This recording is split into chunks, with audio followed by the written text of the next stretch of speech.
Hola, hola, queridos amigos, ¿cómo están ustedes? Aquí estamos dando comienzo a una nueva edición de su programa Conectados con Agricultura a través del 92.1 FM para la región metropolitana, una amplia red de emisoras y también a las 8 de la noche en repetición por el canal Tendencias Prime de la señal 31 y 841 de GTD y Telefónica del Sur. Usted puede participar activamente en nuestro programa mandándonos su audio de voz al más 569 42 48 98 04 o escribiéndonos a conectados@radioagricultura.cl. Como todos los viernes estaremos con mi querido Garfield Sergio Merli conversando y tendremos un interesante invitado en la segunda parte también. Quiero partir el programa mandándole un saludo muy cariñoso a la familia de nuestro colega y amigo Patricio Yáñez, que ayer lamentablemente partió su mamita producto del COVID, así que toda nuestra ¿cómo que se llama? Fuerza para él. Sé que cuando uno pierde a la madre debe ser de los dolores más grandes que existen, y Pato, a pesar de que una persona que anda siempre muy alegre, muy contento, con muy buena onda, me imagino que lo está pasando mal, así que hemos estado acompañándolo a la distancia y queremos mandarle este saludo a nuestro compañero y amigo Pato Yáñez, que supere esta situación tan difícil. Qué difícil es cuando se van nuestras madres. Bueno, yo no quiero partir el programa, Sergio, sin antes hacer una referencia a lo que acaba de pasar en Lumaco. Esto no para y sigue, y sigue, y sigue, y sigue. 30 máquinas, 27 camiones quemados y 7 máquinas absolutamente quemadas, y no pasa nada. Seguimos en la misma. Por Dios que uno ya se cansa de hablar de las mismas cosas y que no hayan reacciones. Quería hacer una referencia, esta es la radio de Agricultura, la radio de los agricultores, y tú no te imaginas la cantidad de gritos de desesperación de gente que quiere trabajar tranquilamente, que quiere producir, que quiere prosperar, y la violencia y la ausencia de Estado de Derecho se los impide. Ya, bueno, vamos a hablar de eso un poco más adelante. Yo quiero partir con dos cosas hoy día. Quiero primero hacer un reconocimiento a Humberto Maturana. Humberto Maturana, que falleció recién, de 92 años, un gran intelectual chileno, un hombre que trabajó el tema de la biología, de carácter, la biología del conocimiento, y de un trabajo de alcance mundial. Humberto Maturana, él está anclado en la ontología materialista, lo cual no es ni bueno ni malo, es desde donde él mira la realidad, y él...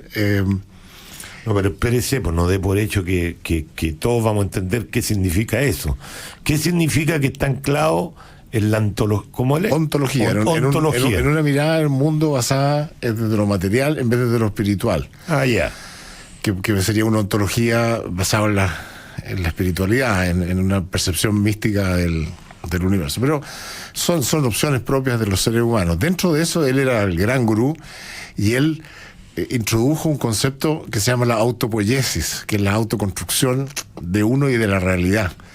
Que no vale la pena entrar en detalle. Yo quiero, en honor a él, hablar un poco hoy día, bueno, de hacer este reconocimiento. Yo siempre he pensado que lo que le falta a Chile es intelectualidad y espiritualidad. Si Chile tuviera más espiritualidad y tuviera más fuerza la intelectualidad, Chile sería otro.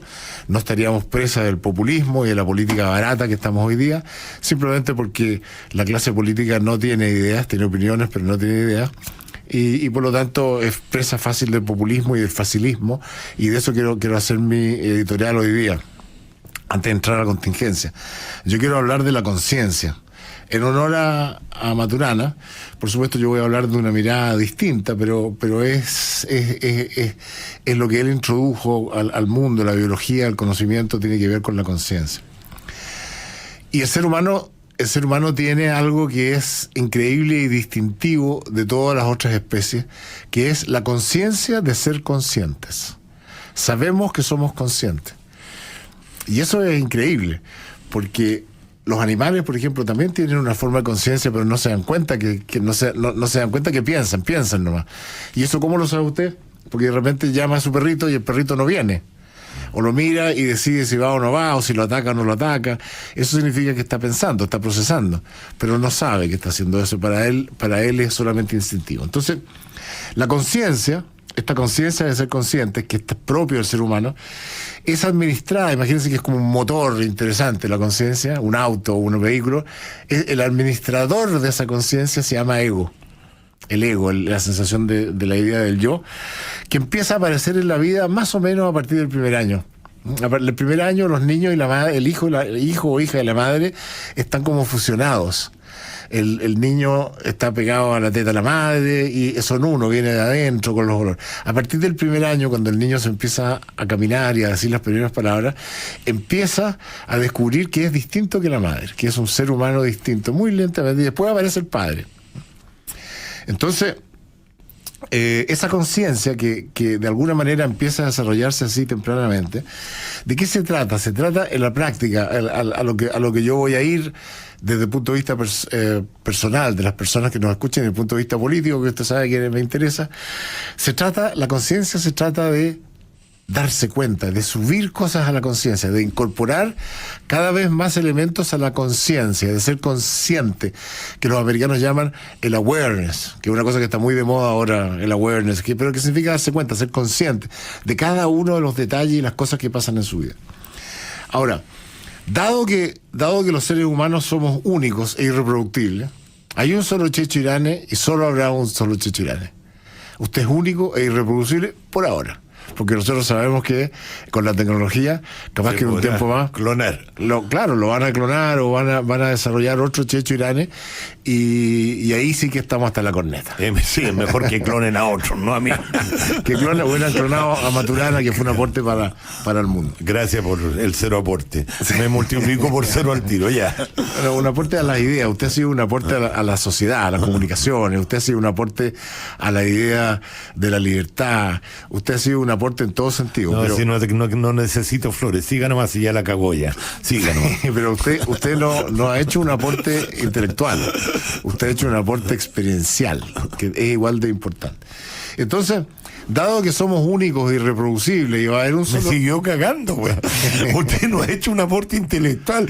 ¿Saben qué va? No, mira, no aclaren que oscurece. Sigue nomás, tranquilo, sigue. ¿Pero qué? ¿Ahora se las quiere dar de intelectual? No, jamás.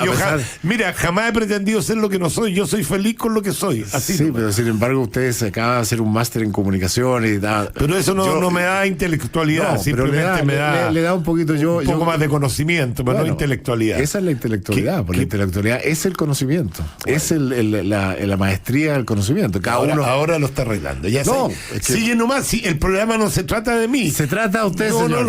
Usted sigue, el programa. Siga adelante. Bueno, entonces, dado que somos únicos y irreproducibles, nos aparece siempre una pregunta que es fundamental y es: ¿quién soy yo? ¿Quién es Checho Irane? ¿Te acuerdas que hicimos un programa donde yo le daba mi versión de quién era Checho Irane? Pero mi versión es irrelevante. La única versión interesante es la suya sobre usted mismo. Entonces, en la práctica, cuando preguntamos quién soy yo, al menos somos dos, que parece una paradoja. Somos al menos dos. Porque, ¿usted tiene diálogo interno? Sí, muchas veces. Todos tenemos diálogo interno. Entonces la pregunta es: ¿quién habla con quién ahí? ¿Se ha hecho esa pregunta o no? Es una buena pregunta, ¿no? Sí, claro. Cuando dice, ya, Checho, dale, lo vas a lograr, y puta, me equivoqué, y uno se recrimina. Uno tiene un diálogo y dice, hago esto, y si hago lo otro, y uno recibe opinión. Es curioso porque si somos uno, ¿quién conversa con quién? Entonces, obviamente son partes suyas que conversan con otra parte. Es muy raro el mundo del psiquismo, muy raro, así que... Entonces, esa pregunta, ¿quién soy yo?, es importante y tiene que ver con la conciencia. Esa pregunta se estructura en la conciencia, a partir del yo del ego, del yo consciente. Entonces, en el darse cuenta, hay dos dimensiones. Hay una dimensión de darse cuenta de lo que lo rodea, de lo que está afuera de usted, y hay un darse cuenta de lo que está adentro de usted. Y esto es muy importante. ¿Y cuál es el límite?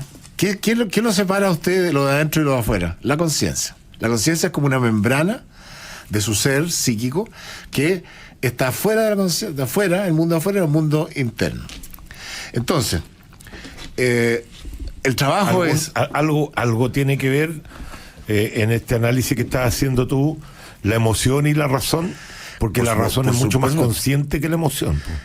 No, la emoción no es consciente salvo que la ponga en la razón. La emoción es algo que acontece, es algo que es físico.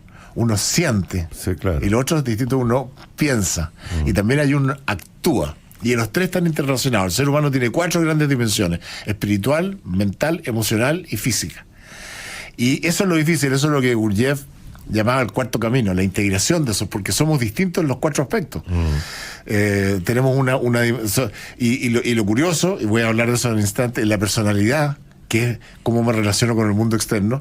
Tenemos máscaras, tenemos muchos egos, o sea, tenemos un ego pero que tiene muchas máscaras. Entonces usted es distinto como padre, es distinto aquí sentado en el estudio, es distinto conversando en el café, es distinto con la familia, es distinto en el trabajo, es distinto, nos comportamos distintos, y eso es como el hoyo. El hoyo donde uno lo entierra, señor. El hoyo final. Espero, usted es un caballero. Sí, yo soy un caballero. Nunca pensé otra cosa. Ya. ¿Por qué? Porque ¿por qué nos comportamos distintos en distintas instancias de la vida?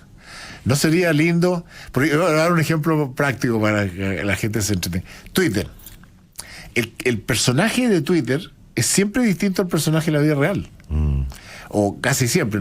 De hecho, un gran porcentaje de la gente de Twitter ni siquiera se identifica, porque de esa manera saca un personaje que es real, que es de él o de ella, pero que lo expresa en esa forma porque es anónimo. O sea, nosotros tenemos comportamientos distintos. Hay gente que se dice religiosa, que se golpea el pecho en valores, y sin embargo su comportamiento comercial se olvida de todos sus valores, ¿o no? O comercial, o familiar, o familiar, o sexual, o qué sé yo, claro. Hay algunos que se golpean el pecho. Entonces, ¿por qué tenemos estas características diversas? O sea, hay que hacer un trabajo. Eso hay que hacer un trabajo con respecto al entorno y un trabajo con respecto al interior. ¿Qué pasa adentro? ¿Qué pasa adentro de nosotros? La parte de adentro, que es la parte inconsciente, nosotros tenemos la conciencia, donde está el ego, y lo inconsciente. El inconsciente dentro de nosotros es mucho más poderoso de lo que originalmente se pensaba. El inconsciente lo descubrió Freud y lo profundizó Jung. Freud descubrió el subconsciente, que es donde uno almacena, según Freud, las cosas que reprime de la vida cotidiana, que no les gustan, las reprime ahí, y se forman los complejos en la sombra. Pero Jung fue mucho más adentro y siguió navegando hacia el interior del ser humano hasta que encontró el inconsciente colectivo con los arquetipos, una cosa muy profunda que se llama psicología profunda. El 5% de nuestras decisiones son conscientes, Checho. El 95% son inconscientes. Por ejemplo, usted no le da instrucciones a su corazón para funcionar, ni a mi cuerpo para ni a su cuerpo para hacer. ¿Y qué es lo que es importante? Porque, bueno, esa es la idea del viaje interior. Ir adentro a ver qué es lo que encuentra uno en ese inconsciente. Voy a hacer esta cosa y paramos para llegar a la parte de afuera. O sea, por ejemplo, ¿por qué es tan difícil? Por ejemplo, usted tiene una adicción que es el cigarro. Sí, claro. ¿Por qué no la puede dejar? Porque usted sabe que el cigarro le hace mal, yo sé que comer hace mal, no puedo dejar de comer, como debiera. Y usted no puede dejar de fumar, hay gente que no puede dejar de fumar, hay gente que es alcohólica, hay gente que es drogadicta, y saben, todo el mundo sabe que es malo, y no puede. ¿Por qué no puede? Porque hay algo que no se lo permite. Porque si la mente controlara al ser humano, usted diría, sí, en realidad me hace muy mal fumar, lo dejo mañana. Y no se puede. Porque el 95% de decisiones tiene que ver con su ser interior. Y ¿por qué hacemos cosas que no queremos? Por ejemplo, aquí a mí... ¿Cuánta gente sabe que una relación con una mujer o una mujer con un hombre, esa relación es tóxica, me hace mal, y ahí yo debería terminar esta relación, y la siguen teniendo? Claro. ¿Por qué hacemos cosas que no queremos hacer? Por ejemplo, a mí, cada vez menos, a usted cada vez más, se nos sale la cadena de la bicicleta. Se nos sale, pues, y uno no quisiera que se saliera. Ahí la patudez, ¿dónde entra en esta cuestión? Porque soy harto patudo. No. Estáis con la cadena, salí hace rato, es cuestión de seguirte en Twitter. Yo soy el que se me sale la cadena. Tenemos que hacer la pausa, porque si no se nos van a desordenar todos los bloques. No, pero es una palabrita. Entonces, es difícil dejar de hacer las cosas porque tenemos esa cosa interior. Y todos tenemos principios, buenos o malos, pero tenemos idea del bien y el mal. Y y tenemos partes de nuestra que consideramos lo mal y otras que consideramos lo bien. Lo mal lo tenemos en la sombra, oculto. Y eso es el viaje interior. Ya vaya a la pausa. Vamos a la pausa y regresamos.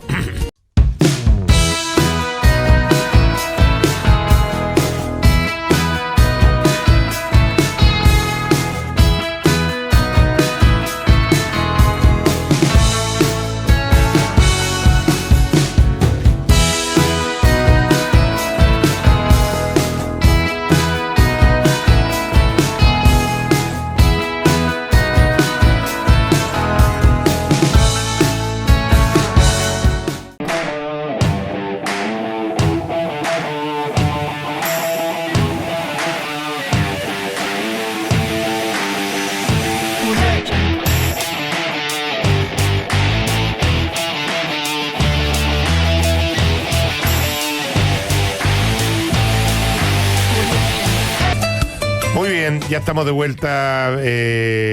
Covarrubias Vial, gracias por lo. Mauricio Zapata, perdón, grande Checho, para muchos era un gran aporte, valiente, apasionado, consecuente. Salud, Mauricio Zapata, pero no me pone en ninguna parte que soy intelectual, fíjate. ¿Te das cuenta? No, señor, usted no. Ya no, si te estoy bromeando. Bueno, pero tiene digamos, no nos perdamos. Usted tiene otras virtudes, pues, señor, que yo no tengo. Ya, si está uno bien. lo puede tener todo. Está bien. Oiga, amigo querido, muy buen análisis. Pero estoy que hace partiendo. usted. Ah, Estoy sí. partiendo con mi editorial. Sí, siga nomás. Ya, estaba diciendo que el tema de la conciencia, que en términos prácticos se refiere al awareness, al darse cuenta. Uno se da cuenta de dos cosas, del mundo que lo rodea, que voy a hablar, y del mundo interior. Y la conciencia es como la membrana de la célula, que divide lo externo de lo interno, y desde ahí se conoce. Entonces, en lo de afuera, en lo de adentro, ya le comenté que el 95% de las cosas que hacemos y decidimos son inconscientes. Solo el 5% es consciente, lo cual, si uno eleva la conciencia, supongamos que uno fuese capaz de pasar del 5% de decisiones al 10%, imagínense el logro que significaría. Pésqueme, pues, señor. Sí, lo estoy escuchando. ¿Quiere que le repita? Ya sé que está distraído. No, me dan instrucciones por los fonos, pero estoy poniéndome para que me vean en la cámara que estaba afuera. Sí, ya. No, sí. Siga nomás. Ya. Bueno, tenemos la parte interna que tiene el inconsciente, que tiene el 95% de nuestro ser. Y eso es lo que invita al viaje interior, a conocer ese 95% que es cognoscible.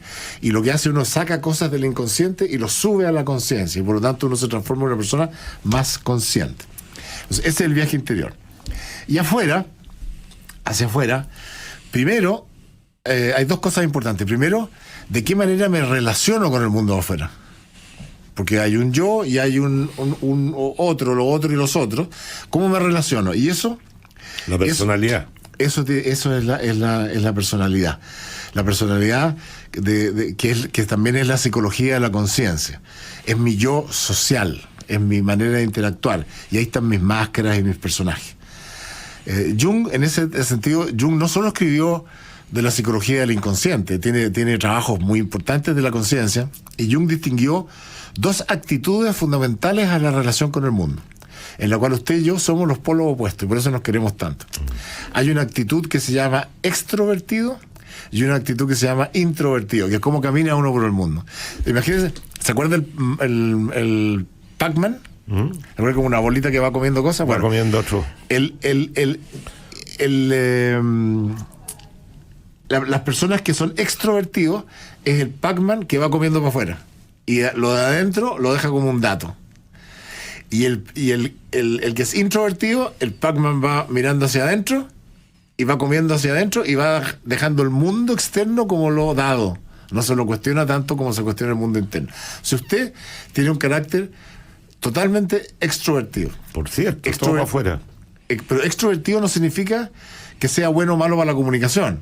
En el caso suyo, aparte de extrovertido, es bueno para la comunicación. Extrovertido significa su actitud con respecto al mundo. Usted, por ejemplo, usted es un animador de eventos.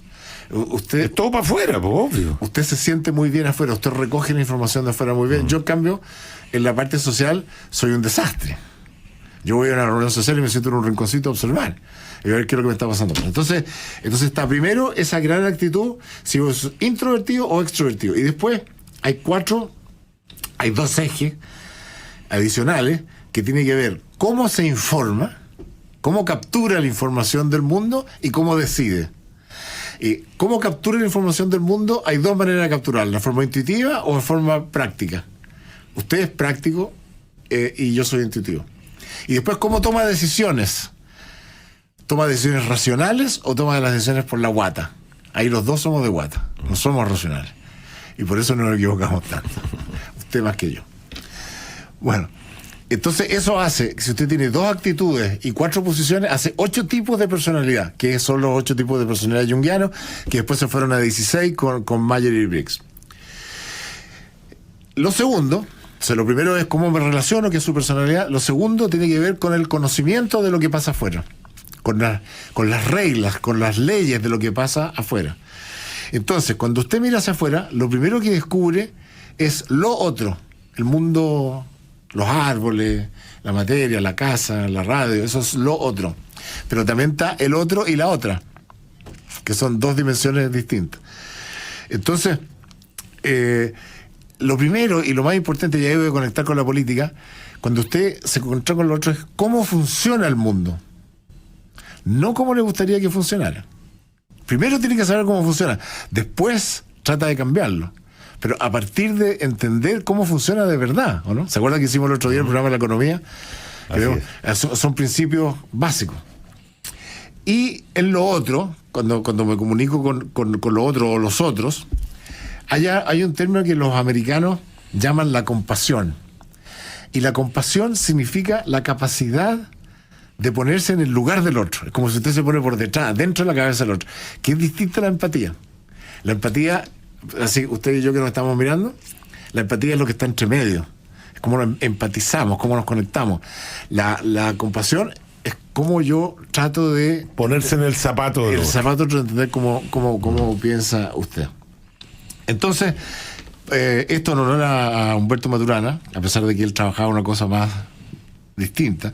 Yo digo, hágase la pregunta, estaba hablando con los auditores, a usted también, porque esto lo hemos conversado mucho en privado. Hágase la pregunta, ¿quién soy yo realmente en la vida? ¿Por qué tiene que hacerse esa pregunta? Para saber cuál es su tarea. Como usted es único y irreproducible, ¿cuál es su tarea en la vida? Claramente en el caso suyo, usted tiene una tarea comunicacional. Pero la pregunta que tiene que hacerse, sabiendo que su camino es comunicacional, ¿qué es lo que tiene que comunicar? ¿Qué es lo que tiene que comunicar su alma, no su mente? Porque la mente va a comunicar la teoría de la sociedad, pero su alma, ¿cuál es el alma de Checho Irane? Y en esa pregunta de quién soy yo, ¿cuántas máscaras se conoce? Yo le podría mencionar unas 8. ¿Que le conozco? ¿Mía? Sí. Y usted me podría... A mí unas 10, ¿no? No, que unas 15. Unas 15, claro. Unas 15. Claro. Tenemos muchas máscaras. Nos vamos cambiando de sombrero y vamos haciendo de una manera distinta. Y muchas veces esas máscaras son contradictorias unas con otras. Y ahí nos va mal porque ahí tenemos todo tipo de problemas. Y entonces, entendiendo su personalidad, su manera en que se relaciona, también la segunda pregunta es: ¿qué pasa adentro? La conexión con su alma. Y el alma, le voy a decir una cosa que es muy, muy importante, lo hemos hablado otras veces, pero lo voy a repetir. Nosotros no podemos discutir la existencia del alma. Probemos discutir qué es el alma. Porque el alma está en nuestro lenguaje y por lo tanto está en nuestro mapa de realidad. Solo el hecho que hablemos del alma, que el alma influencie nuestras acciones prácticas, significa que existe. Ahora, ¿qué es lo que es? Esa es una pregunta distinta. Es más difícil de determinar. Y quiero anunciar que voy a hacer, ya he hecho antes, lo hacía con mi amigo Jaime Ale, ahora lo voy a hacer solo con alguien. Voy a hacer un taller que mezcla el camino junguiano del viaje interior con la cábala mística en relación a la creación del mundo, pero va a ser un taller chiquitito para que la gente se pueda inscribir. Van a ser 6 a 8 personas máximo para partir. Eso es mi editorial en honor a Maturana, y ahí estoy listo para entrar. Ese fue Garfield. Ahora viene Taz. Sí. Ahora viene Taz. Sí. Bueno, vamos a aprovechar una vez más, hacer un corte. Vamos a hacer la pausa para volver con la contingencia. Estamos conversando con Sergio Melnik en su programa Conectados con Agricultura. Pausa y regresamos.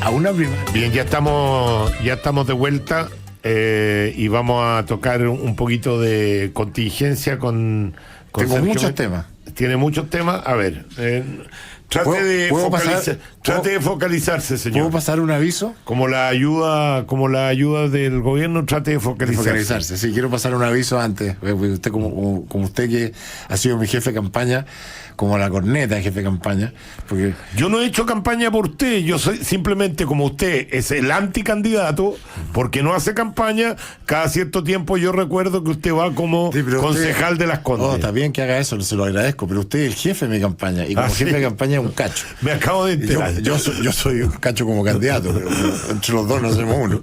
Lo que quería decir es que yo no sé si voy a ser electo concejal o no. Pero lo que sí es que soy una candidatura a concejal sin uso de recursos fiscales. Eso me parece una cosa importante, inédita, si es que llego a salir concejal, decir que las redes sociales son capaces de instalar una persona en el servicio público sin gastar un peso de recursos fiscales, me parece una cosa importante, porque da para estudiar, usted que es experto en comunicaciones ahora y magíster, el nuevo rol de las redes sociales. Entonces, mi hijo ayer me dio el Melnik concejal sin uso de recursos fiscal. Melnik concejal sin uso de recursos fiscal. Claro, viva el mundo digital. Oiga, tengo varios temas. Pasaporte sanitario. Donde me gustaría parar, que usted ya anticipó, el acuerdo mínimo, que me parece que es una vergüenza, la renta básica universal, las rentas vitalicias y después las candidaturas presidenciales. Diga usted por cuál quiere. Mire, curiosamente la pregunta que vamos a hacer este domingo en Café Cargado, donde va a estar la candidata a la Municipalidad de Las Condes, la candidata de Lavín, ¿no es cierto? Daniela Peñalosa.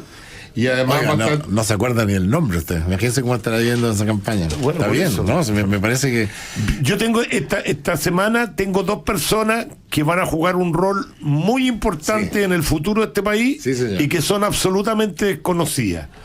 Daniela Peñalosa, candidata de Lavín a la Municipalidad de Las Condes, y Catalina Valenzuela. ¿Sabe usted quién es Catalina Valenzuela? No tengo idea. Sí. Es la presidenta del Partido Humanista de la Pamela Giles, que va como candidata a Las Condes. Usted que va como concejal no sabe que la candidata Catalina Valenzuela va.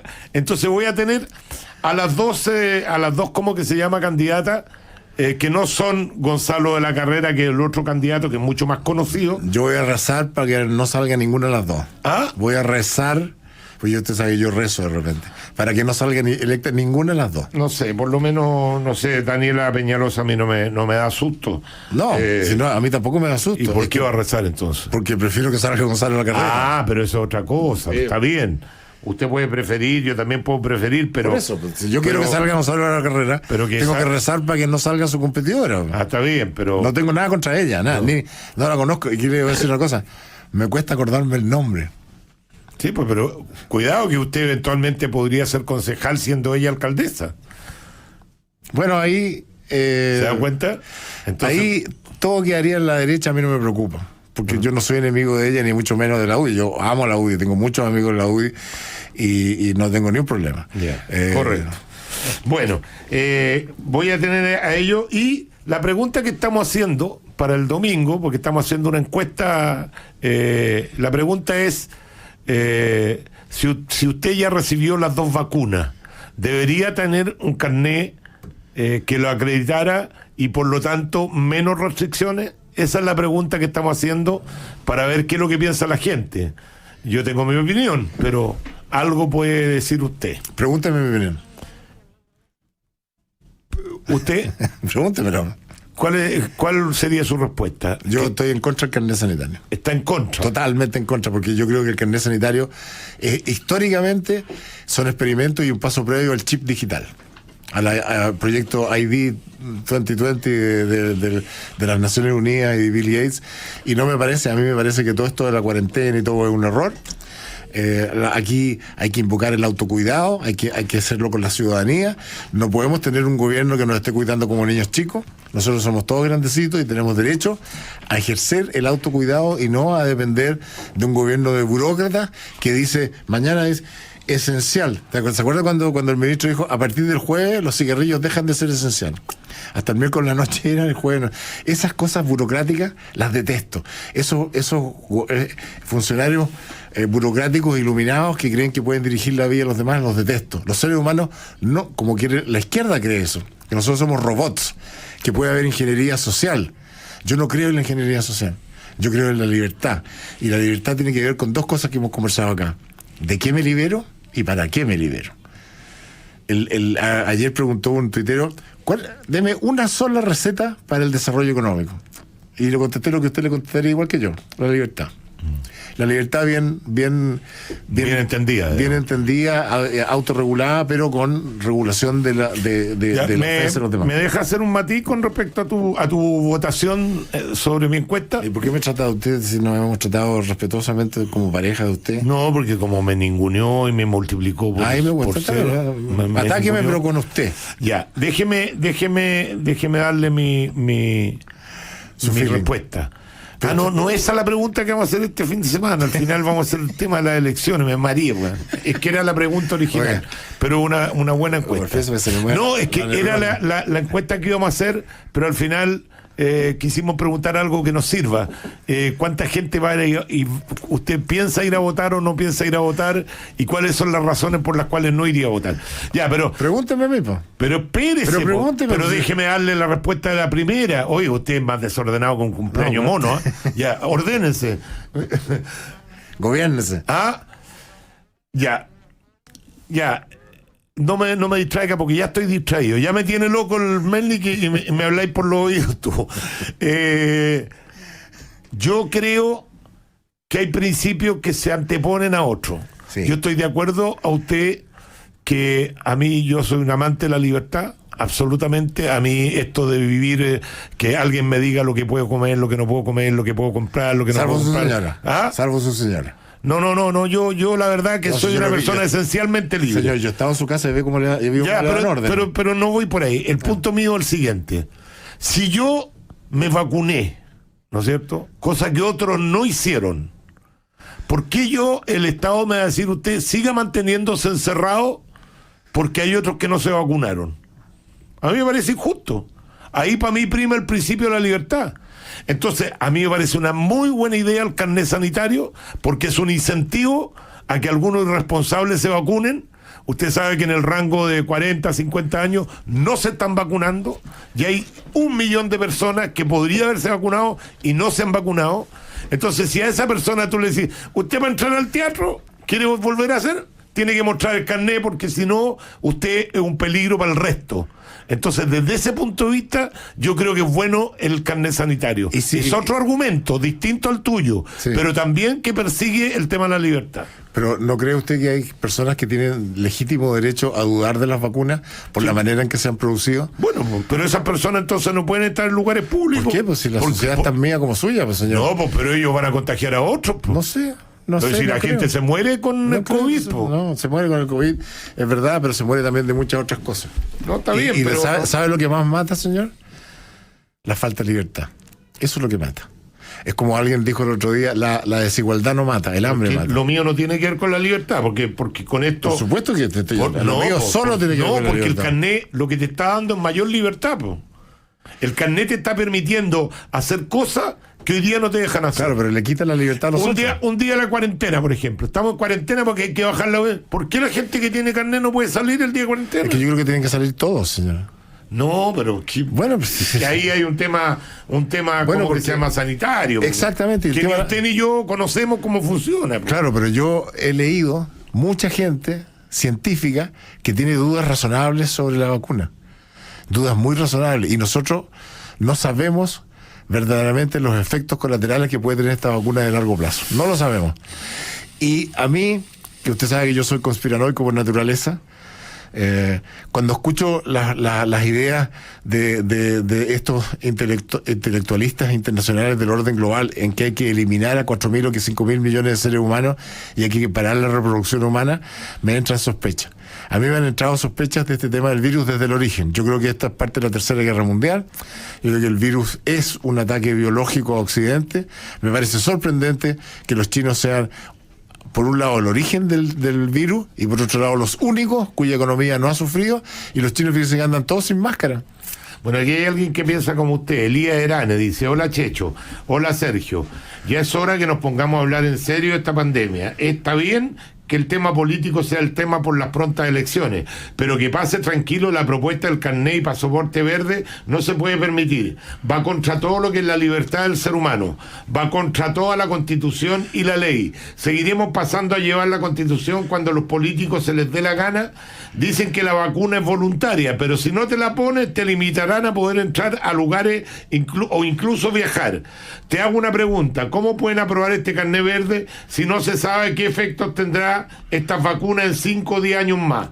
Basta de seguir con esta ordenanza sanitaria improvisada que no han demostrado ningún beneficio alguno. El tema va mucho más allá y te invito a que investigues un poco más del tema para poder debatirlo con más claridad. Tienes a tu gran amigo Sergio Mendic y a Axel Kaiser, por ejemplo, con los que te puedes llenar de información al respecto. Te mando muchos cariños, me apasionan tus 2 programas. Gracias a ti pude salir de mi burbuja y poder debatir temas de la actualidad. Saludos, Elías Herane. Un saludo cariñoso a Elías también. Oye, bueno, ahí estaba una opinión parecida a la tuya. Yo simplemente defiendo el carnet sanitario como un espacio de mayor libertad nomás, de poder tener mayor libertad. Yo estoy podrido con las restricciones a la libertad. Estoy podrido que me digan lo que puedo y lo que no puedo hacer.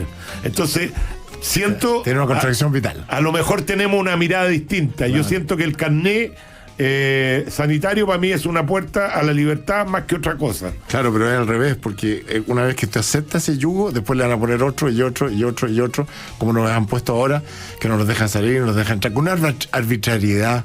O sea, Checho, este fin de semana es cuarentena.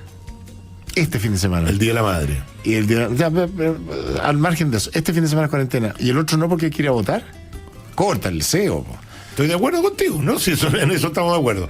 La música indica que nos vamos a la pausa. Vamos a volver con una gran invitada. Pausa y regresamos.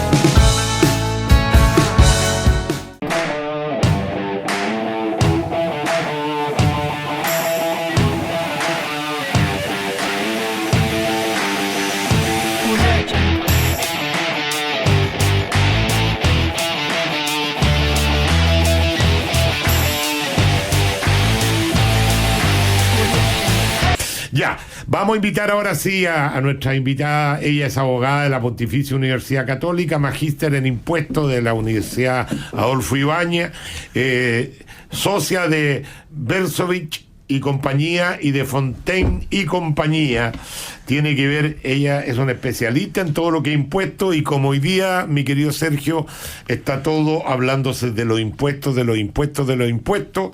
creo que es muy atingente tenerla aquí. Bienvenida, Magdalena, un gusto de tenerte acá. Acércate si quieres un poquito el micrófono para que no tengas que estirarte. Ahí sí. Oye, gracias por la invitación y saludar a todos los que los están oyendo, que somos muchos los que los escuchamos, así que un gran privilegio poder estar aquí y comunicar algunas ideas, a ver si el tema tributario, que se ha instalado como un gran tema en el Congreso, ¿no es cierto?, en el gobierno, y estamos todos tratando de buscar recursos para pasar este chaparrón.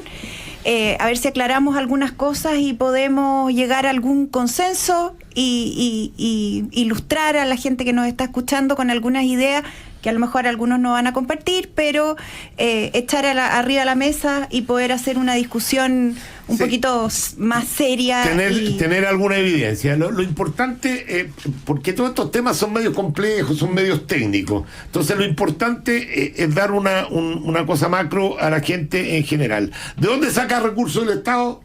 Hay varias fuentes para sacar recursos en un caso como este, ¿no es cierto? Uh-huh. La principal recurso del Estado son, sin lugar a dudas, los impuestos que recauda, ¿no es cierto? En el caso chileno, también tiene que ver con los ingresos que recibe por el cobre, ¿ah? Que es otra fuente de ingresos.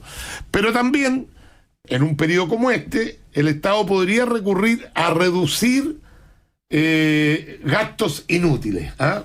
Y son los 4 elementos que me gustaría conversar contigo, porque aquí lo hemos conversado muchas veces, cuántas políticas públicas que son consideradas malas, que no funcionan, que no cumplen su objetivo y se siguen gastando. Pero los políticos, sobre todo los de izquierda, a lo primero que recurren es aumentar impuestos. Nunca he escuchado a un político de izquierda decir, mira, antes de aumentar impuestos, revisemos en qué estamos gastando la plata. Sí. ¿Es así o no?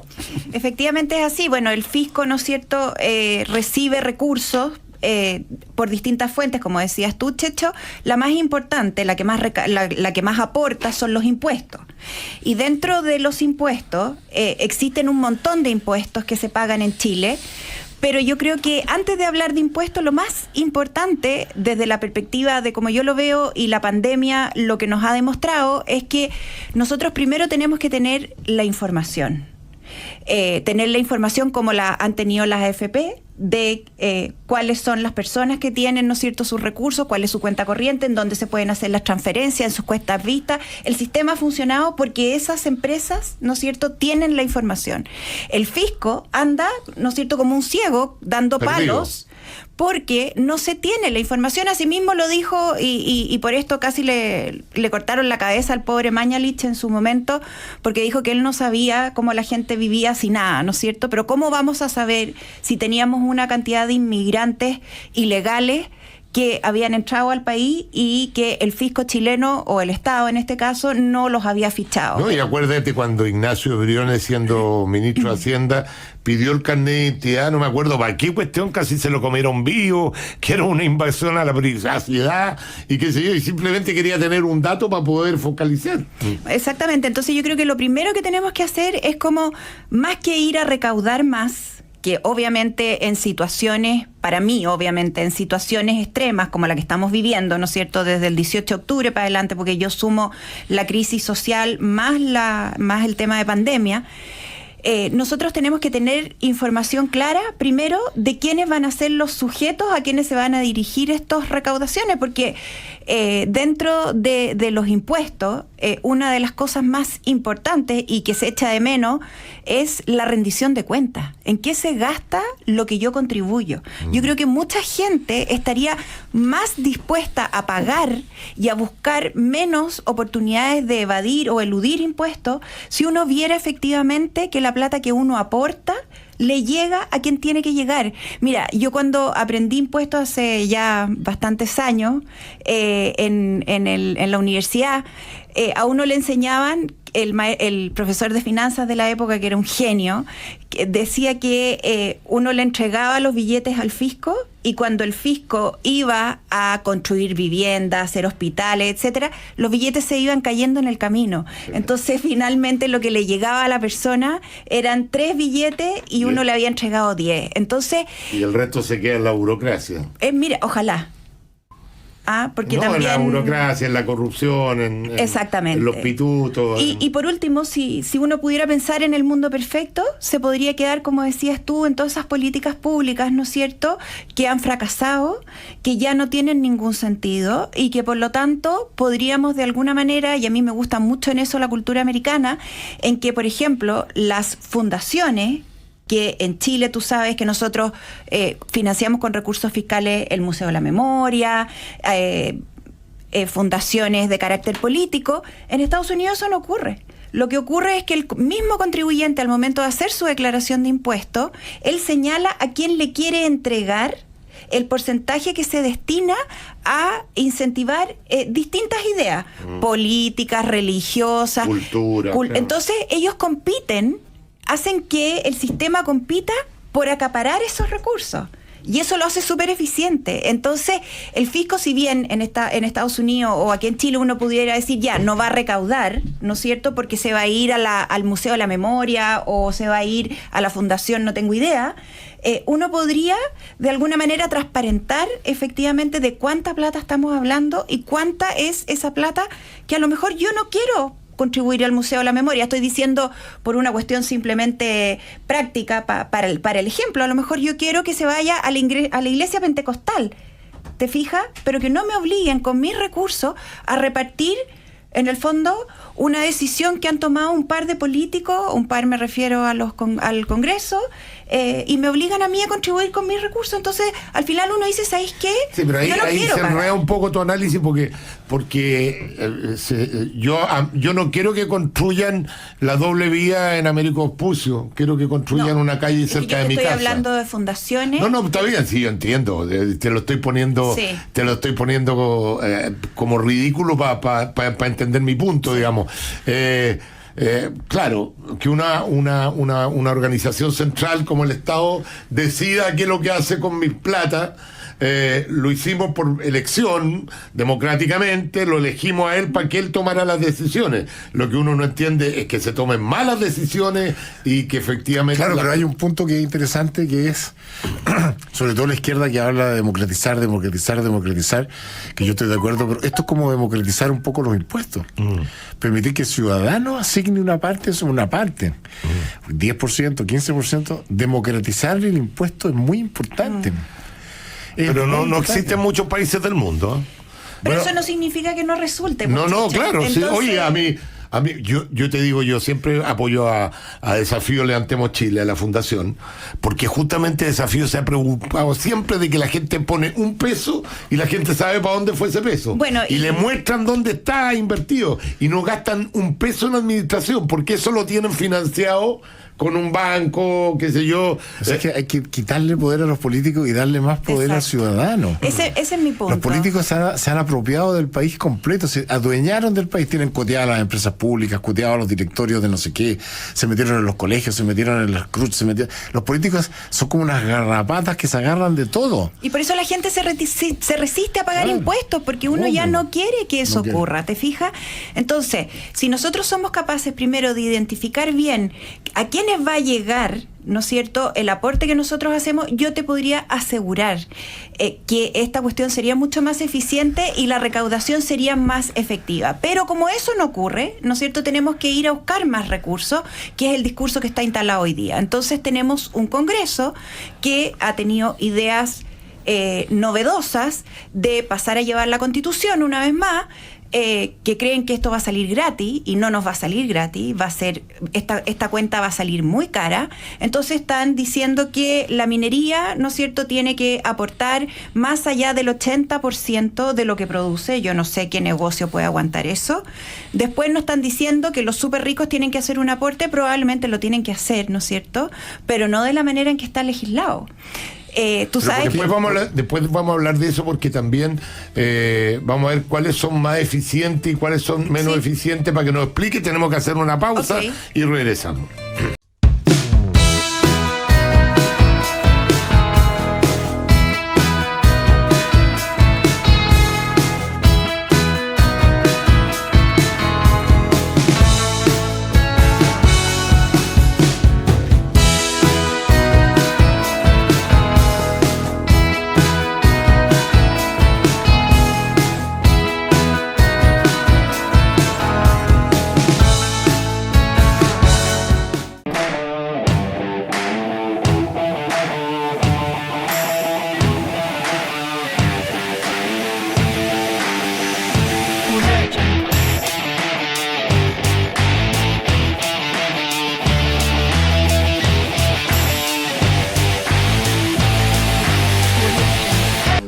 Muy bien, ya estamos de vuelta conversando con nuestra invitada Magdalena Versovich. ¿Quiere decirle usted el apellido? Versovich. Versovich. Muy bien. Italiana, por supuesto. Italiana, sí. No, es croata, a mucho orgullo. Oye, Magdalena, ¿te habías planteado alguno de los impuestos que se están estudiando?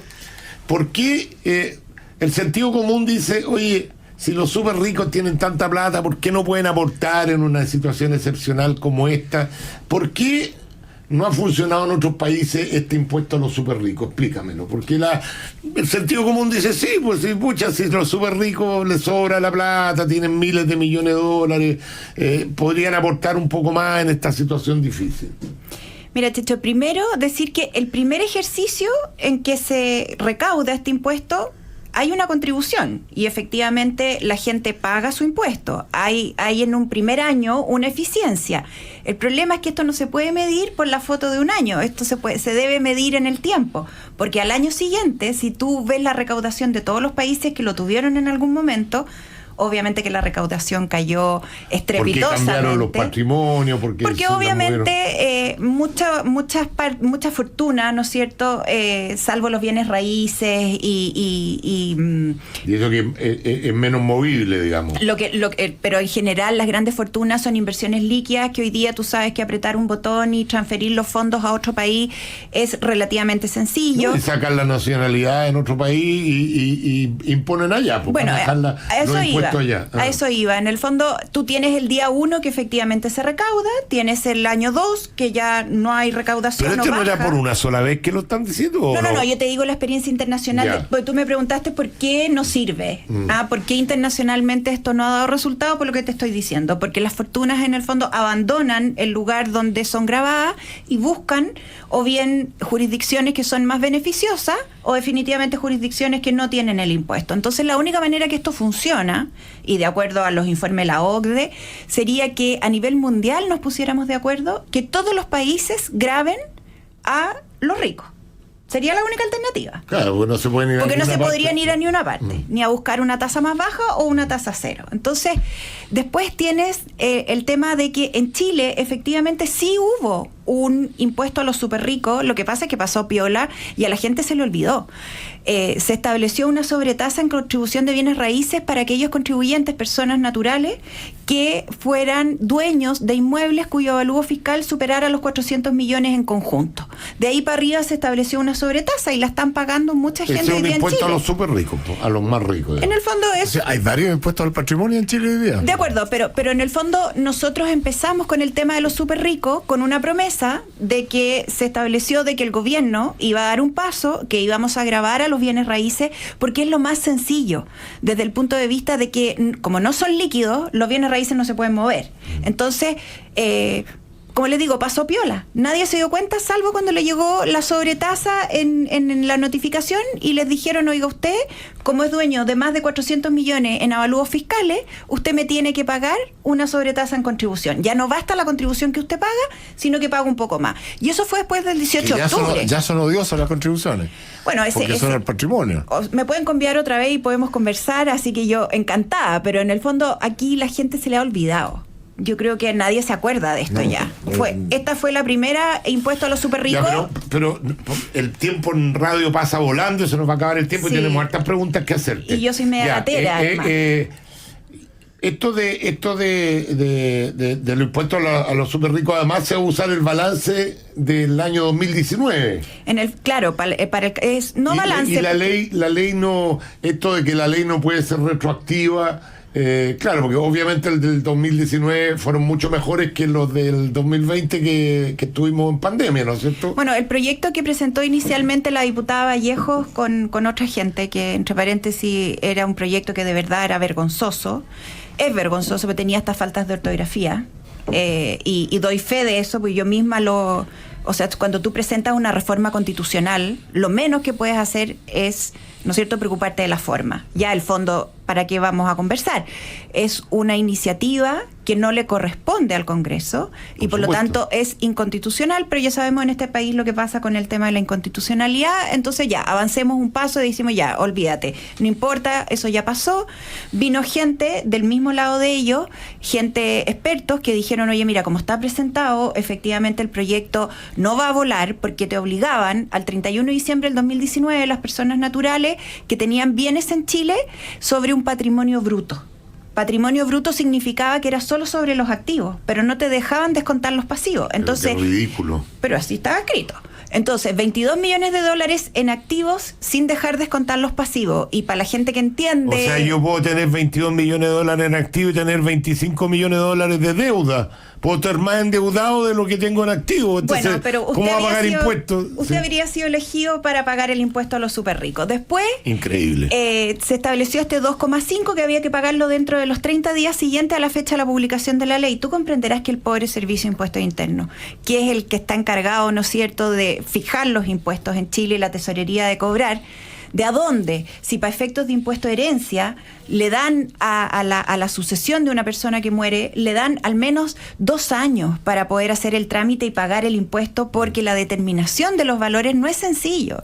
Entonces, ¿cómo vas a hacer que en 30 días un impuesto que era de autodeclaración, es decir, la misma persona que tenía que pagar el impuesto tenía que declarar cuáles eran sus bienes, enterar en arcas fiscales a los 30 días siguientes su impuesto? Pero lo que pasa es que cuando las leyes las hace gente que no ha trabajado en su vida, me salté una palabra en el medio, a mí me llega rabia. O sea, que hacen unas leyes pero espantosas, porque no tienen idea cómo funcionan las cosas. Bueno, pues aquí el que más grita gana. Acaban po. de hacer la ley del retiro del 10% de las rentas vitalicias y lo tienen que corregir 2 días después que salió, porque está mal hecho.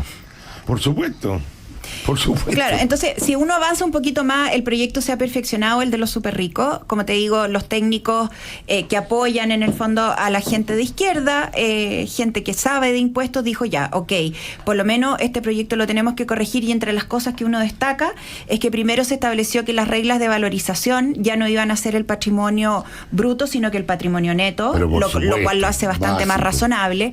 Después se dijo que las normas que se iban a ocupar para valorizar iban a ser las de impuesto a herencia, porque tú comprenderás que valorizar bienes que están inscritos en el conservador de bienes raíces es sencillo. Los valores comerciales de los inmuebles, hay un mercado, pero los súper ricos tienen otro tipo de bienes que son obras de arte, que son, ¿no es cierto?, bienes suntuarios, relojes, qué sé yo. ¿Cuánto vale un cuadro famoso? Lo que me quieran pagar en un remate, pero ¿cuánto? Pero si no lo voy a rematar. Entonces, ¿cómo voy a saber cuál es el valor? No, si es En 30 súper días. complejo. ¿Cómo determinan el valor en 30 días? Oye, Hoy ya, día dejemos a los 60. súper ricos de lado. Sí. Vamos con los impuestos generales también. Sí. Y te quiero preguntar, ¿por qué el IVA, que es uno de los impuestos más regresivos y que más recauda por lo demás, ¿por qué no es bueno hacer diferencia? Explícanos un poquito para que la gente entienda, porque muchos dicen, bueno, pero otra forma que podrían para ayudarnos es que nos bajen el impuesto al pan, el IVA del pan. Yo lo he escuchado, pero explícanos por qué esa no es una política que apliquen los países, cuáles son los efectos de hacer IVA diferenciado. A ver, lo que pasa es que nuestro sistema está basado, en el caso del IVA, a los débitos y créditos. Es decir, cuando un productor, por ejemplo el panadero, va y compra la harina, compra el azúcar, la sal, todo lo que necesita para armar el pan, él paga el 19%, ¿ya? Pero él vende el pan con el 19% que se lo traslada al comprador. Así es. ¿Ok? Pero si al comprador le tiene que cobrar solo el 4%, él no va a poder aprovechar el 19% por el 19 sistema que pagó. nosotros tenemos. Entonces va a traspasar a precio ese 15, Claro. esos 15 Ese puntos. 4 que va a bajar que no le va a bajar poder, porque lo va a tener poder. que subir. Porque Esta si es no- una discusión súper antigua, Checho. Es lo mismo cuando la gente decía en Chile se paga IVA en los libros. Sí, porque si no ocurre lo que te estoy diciendo. Entonces, o modificamos el proyecto que está presentado para bajar el IVA y le damos una especie como de IVA exportador, ¿no es cierto? Nuestros exportadores, ustedes saben que las exportaciones chilenas, el comprador afuera no paga IVA, porque si no, imagínate, vamos a estar exportando impuestos. Sería súper caro y nuestra fruta no sería competitiva o los distintos bienes que se exportan. Igual que Entonces, nosotros no pagamos el IVA de otros países. por supuesto, entonces lo que hace el fisco es que te devuelve ese crédito fiscal. Entonces, el proyecto como está presentado hoy día, primero tiene una gran falencia, que son el tema de los bienes esenciales. ¿Cuáles van a ser aquellos bienes Claro, que se van a elegir- beneficiar? Elegir. Y tú vas a Buenos Aires, ¿no es cierto?, o cualquier ciudad en Argentina, y resulta que en las librerías te venden hasta cigarrillos, po. Porque como los libros no pagan impuestos, entonces tratan de meter todo ahí. Entonces tú te imagináis los No, pero a grupos de ver, poder. pero, sí, oye, una aquí. pregunta que hay que hacerse. ¿Por qué el libro no tiene IVA y la leche tiene IVA? ¿Qué es más importante? leer, seguramente para Sergio Melnik es más importante leer, pero para una madre que no tiene recursos, seguramente lo más importante es darle leche a su hijo. Entonces, ¿quién designa qué es lo que es más importante para bajarle el IVA? Imagínate la presión que va a haber en los políticos de los distintos grupos para entrar en este sistema de bienes esenciales. Entonces vamos a tener, ¿no es cierto?, aquellos bienes esenciales vendiendo hasta los cigarrillos y, Claro. y esta cuestión se va a convertir nuevamente en una fiesta de borrachera que no sé quién va a pagar finalmente. Bueno, si ustedes ven, queridos amigos, hasta el momento no hemos tocado nada de ideología. Esto es una cuestión absolutamente técnica y uno esperaría que tanto los parlamentarios de izquierda como de derecha, porque digámoslo, hay algunos de derecha que tienen un nivel de ignorancia en esta cuestión que llega a dar susto, no tiene que ver con ideología, tiene que ver con informarse. Si vamos a hacer leyes sobre impuestos, infórmense de qué se tratan los impuestos y cómo se calculan, etcétera, etcétera. Magdalena, lamentablemente se nos fue el tiempo. Sí, qué pena. Ha sido un gusto conversar contigo, darnos una visión de esto de los impuestos. ¿Para qué decir con Sergio, que está en su casa nomás, pues mi querido amigo? Muy coqueto usted durante todo el programa. Sí, muy coqueto, ¿qué quiere? demasiado. ¿Qué quiere? Demasiado. Y La además mira. quiero que me convien de nuevo. Oye, ¿cierto? Es muy entretenido. Sergio no habló en la segunda parte, lo único que hacía era mirar, entonces bueno, yo no me quiero meter. Ya, nos vamos, queridos amigos, y gracias por su sintonía, gracias. Y gracias a la paciencia gracias, de la gente Magdalena. que escucha. ¿Ah? Y les recuerdo que este fin de semana estamos en Café Cargado y vamos a estar con Daniela Peñalosa, candidata de Joaquín Lavín a la alcaldesa. Le costó acordarse el nombre. Y Catalina Valenzuela, presidenta del Partido Humanista y candidata a alcaldesa también por Las Condes, es la candidata de la Pamela Giles. Y también estaremos con un bonus track con Evelyn Matei y toda la polémica de su presentación, de su subida a las primarias de Chile Vamos, que ha causado gran revuelo durante esta semana.